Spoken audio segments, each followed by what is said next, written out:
আজকে আমরা চলে এসেছি খুবই চমৎকার এবং সুন্দর একটা প্লেসে, যেটা পুরান ঢাকায় অবস্থিত এবং বর্তমান সময়ে খুবই ভাইরাল একটা প্লেস, রোজ গার্ডেন। রোজ গার্ডেন প্যালেস একটি ঐতিহাসিক জমিদার বাড়ি। এটি 19 শতকের শেষের দিকে ঋষিকেশ দাস নামে এক হিন্দু জমিদার নির্মাণ করেন।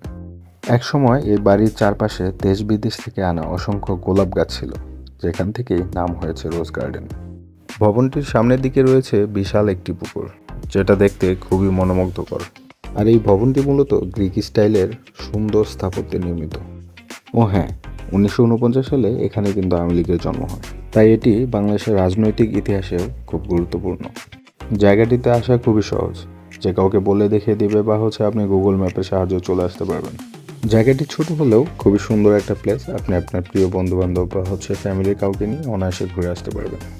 ভেতরে রয়েছে বড় বড় হল রুম এবং ঐতিহাসিক নিদর্শন। আর অবশ্যই আপনি ভিতরে গিয়ে ছবি তুলতে পারবেন, কিন্তু আপনাকে দ্বারা যাতে কোনো কিছু ক্ষতিগ্রস্ত না হয় সেদিকে লক্ষ্য রাখা উচিত। আর যারা প্রফেশনাল ভিডিও করতে যাবেন তাদের জন্য একটা ওয়ার্নিং হচ্ছে, এখানে প্রফেশনাল ক্যামেরা ইউজ করা সম্পূর্ণ নিষেধ।